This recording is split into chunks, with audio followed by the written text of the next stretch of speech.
Hi, and welcome to another digital book talk from Massanutten Regional Library. Today we are focusing on multicultural fantasy books for our middle grade readers.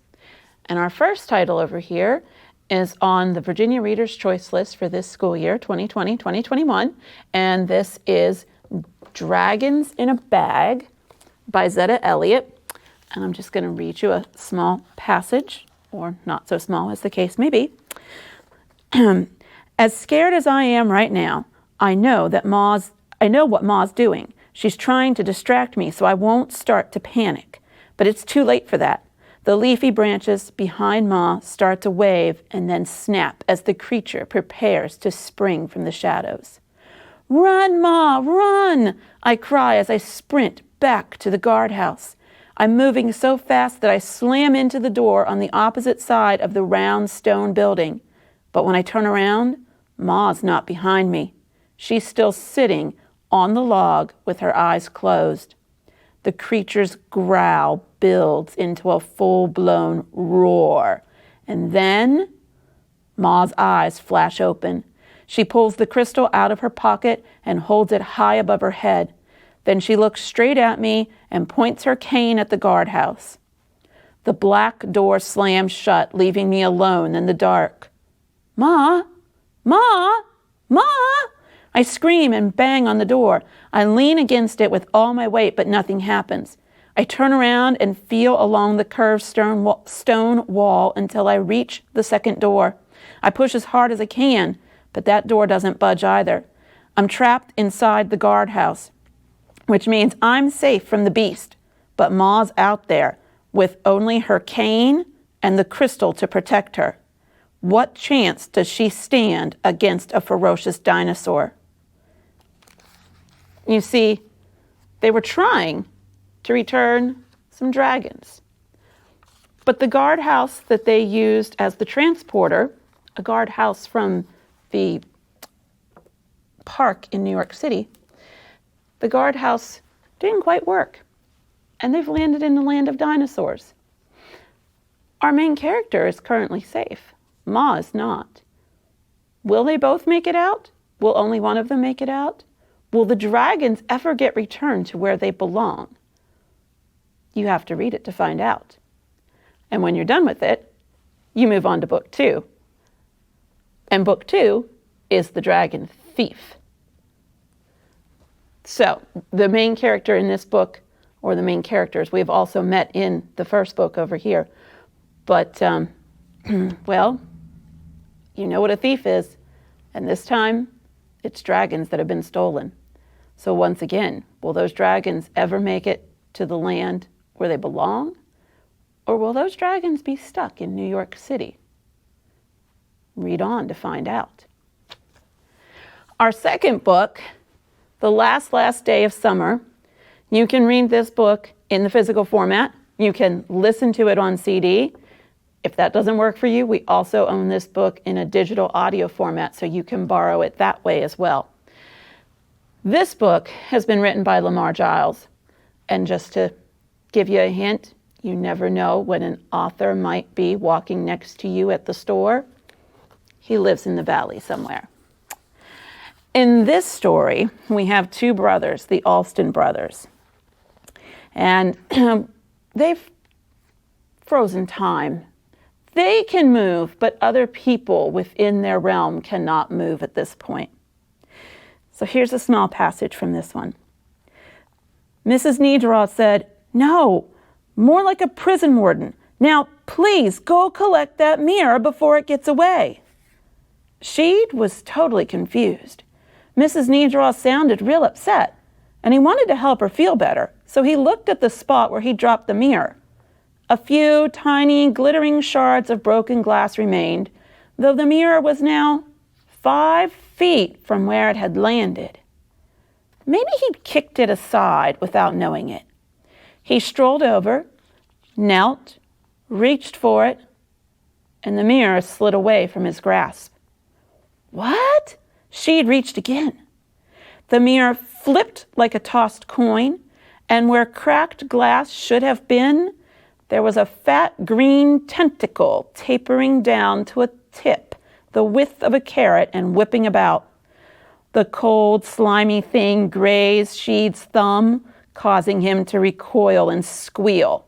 He hated tentacles. Unfortunately, when he leapt backwards, he collided with several of the stuck hand mirrors. At his touch, they rained to the ground in quick succession of thunderous cracks.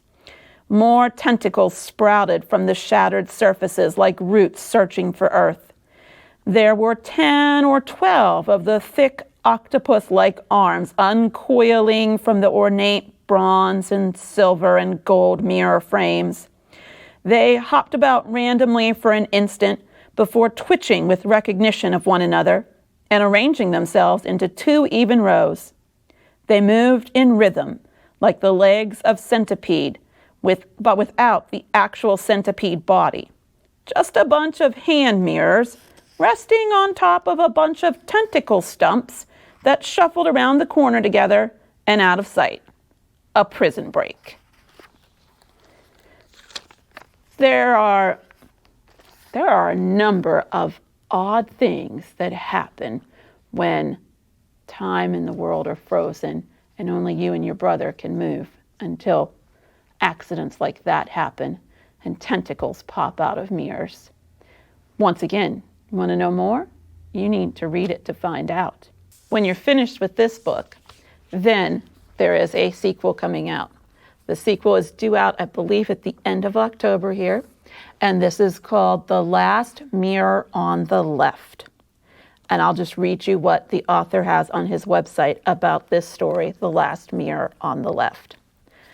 Unlike the majority of Logan County's residents, Mrs. Nedraw of the Rorham Mirror Emporium remembers the time freeze from the last day of summer, and how Otto and Sheed took her mirrors without permission in order to fix their mess. Usually, that's an unforgivable offense, punishable by a 1,000,000-year sentence. Yes, I said a 1,000,000-year sentence.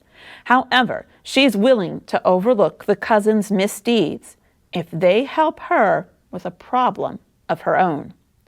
One of her worst prisoners has escaped, and only the legendary Alston boys of Logan County can help bring the fugitive to justice. And my last pick for this month is Upside Down Magic. This is the first book in a 7-book series.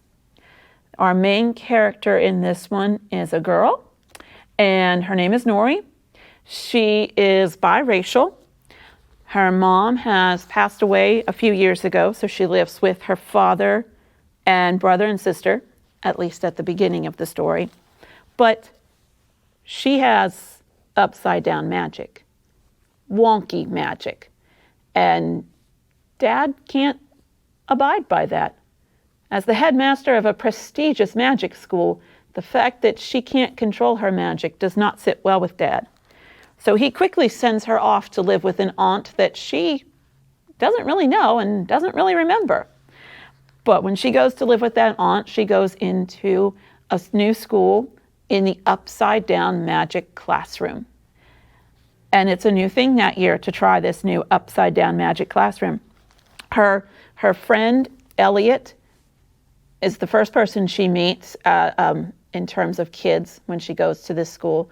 And so here they are in school, in the lunchroom, and he is trying to get back to being friends with some of the people he went to school with the previous year, who he counted as some of his best friends. And they've just got done talking about all the things they've done all summer to keep him away from them, because his magic is wonky, his magic is upside down, and they don't want to be associated with him. Nori is getting mad, and when she gets mad, she gets angry, her emotions are running out of control, she has a problem controlling them. So here we are in the cafeteria at the school. A familiar tingle shivered up Nori's spine, her vision blurred. No, stay human.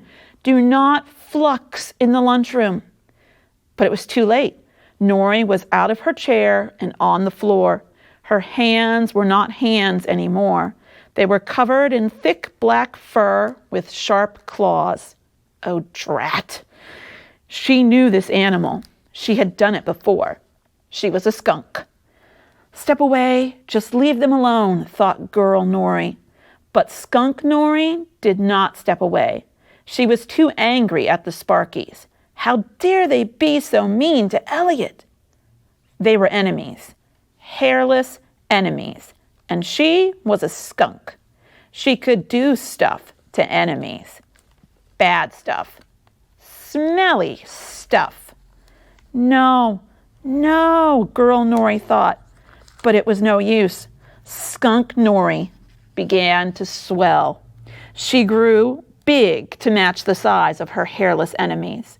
And then she grew bigger and bigger until a trunk popped out of her face. An elephant trunk.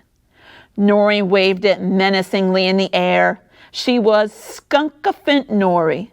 Body of a skunk, nose and size of an elephant. And she was mad. So mad. She lifted her giant skunk tail. Nori, stop, Elliott shouted. Skunkafint Nori turned her haunches toward the hairless enemies. No, don't, Elliott cried.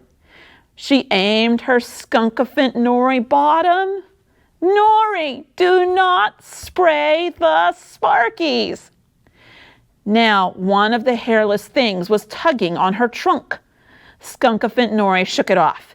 It danced back in front of her and said, Nori, it's me, Elliott. Don't do this. Elliott. She remembered Elliott. He was nice.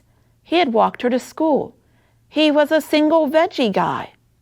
You can turn back, Elliott said. I know you can, before anything too disgusting happens. Okay, good idea, Girl Nori thought. I can do this. I will just change back. I will not spray anybody. But then, what was that? Right in front of her was a tiny, hairless thing in a baggy denim dress and 2 ponytails. It was the most terrifying thing she had ever seen. Ah! It was coming her way. Pepper, get out of here, Elliott shouted. You're fiercing. Danger, danger, here lies danger. Skunkafint Nori reeled. Terror took over. Elliott tried one more time. Get away, Pepper. Stop, Nori. But it was too late. Skunkafint Nori lifted her giant, bushy tail and sprayed. I found this to be really fun, and I hope to be able to go back and read the other books in this series because I really did enjoy this. Skunkafint's Bittens, she turns into multiple animals at a time, which is the wonkiness of her magic. She can't just turn into a black cat and hold that black cat. She adds other elements from other animals. So, learn more about the Fluxers, the Sparkies, the Furries, all the different kinds of magic, the wonkiness of it all in Upside Down Magic.